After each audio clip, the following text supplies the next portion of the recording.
বড় বড় রেস্টুরেন্ট কখনোই চাইবে না এটা আপনি জানুন। যদি এটা আপনি জেনে যান তাহলে তাদের অনেক ক্ষতি হয়ে যাবে, কারণ শুধুমাত্র দুধ আর গাজর দিয়ে তারা এমন একটি খাবার তৈরি করে যা কিনে খেতে আমাদের অনেক টাকা ব্যয় করতে হয়। অথচ দুধ আর গাজর থাকলে খুব কম খরচে বাসায় এটা বানানো সম্ভব। এর জন্য 2 কাপ দুধের মধ্যে 1 বাটির মতো গাজর দিয়ে সিদ্ধ করে নিতে হবে। আর দুধের কালার যখন হলুদ হয়ে আসবে এবং দুধ কিছুটা কমে আসবে তখন সবকিছুকে ব্লেন্ডারে ঢেলে দিতে হবে। এখানে ব্লেন্ড করাটা অত্যন্ত জরুরি, কারণ এগুলোকে একেবারে পেস্ট বানিয়ে নিতে হবে। এই দেখুন আমাদের ব্লেন্ড করা হয়ে গেছে। কত চমৎকার একটা লিকুইড তৈরি করেছি। এবার একটি প্যানের মধ্যে এই লিকুইডটাকে ঢেলে দিব। এটা কিন্তু খুবই স্মুথ একটা পেস্টে পরিণত হয়েছে।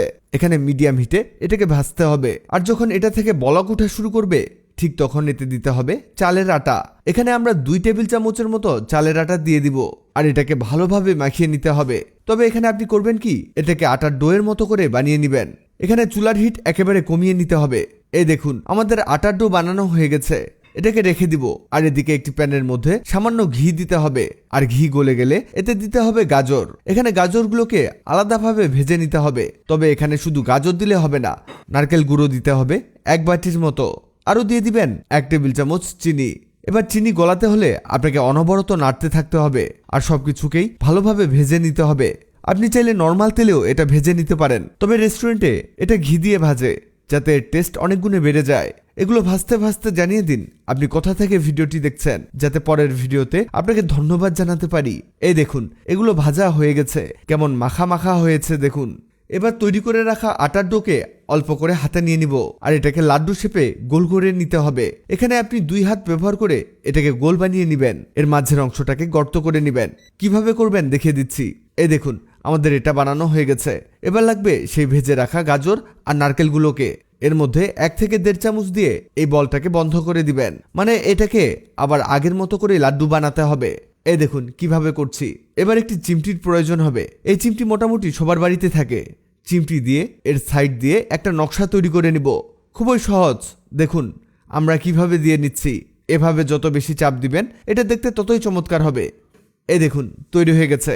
কেমন সুন্দর ফুলের মতো বানানো হয়েছে এটা। আপনিও ঠিক এভাবেই তৈরি করে নেবেন। আমরা এক এক করে অনেকগুলো তৈরি করে ফেলেছি। বেশ সুন্দর দেখাচ্ছে কিন্তু এটা। এবার এগুলোকে দিতে হবে রাইস কুকারে। রাইস কুকারে কিন্তু আগে থেকেই পানি দেওয়া হয়েছে আর এর উপরে এই ছিদ্র ম্যাশটাকে বসানো হয়েছে।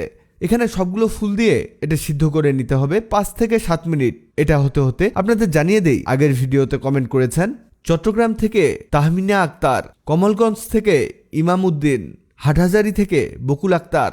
আপনারা যারা কমেন্ট করেছেন আপনাদের ধন্যবাদ। আমাদের রেসিপি কিন্তু রেডি। এবার এগুলোকে তুলে নিতে হবে। দেখতে কিন্তু হুবহু গাঁদা ফুলের মতো হয়েছে আর খেতে অসম্ভব মজার হয়েছে। বাহিরের অংশটা মজা তো লাগবেই, ভিতরের অংশটা তার চেয়ে বেশি মজার লাগবে। মানে মুখে দিলেই অন্যরকম একটা স্বাদ অনুভব করবেন।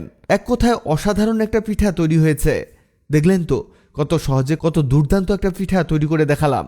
ভিডিওটি আপনার কাজে আসবে, তাই দ্রুত খুঁজে পেতে টাইমলাইনে শেয়ার দিয়ে রাখুন। ভিডিওটি ভালো লাগলে লাভলি একদিন এমন সব তথ্যবহুল ভিডিও পেতে ন্যাচারাল বিউটি হ্যাক্সকে লাইক ও ফলো দিয়ে রাখুন।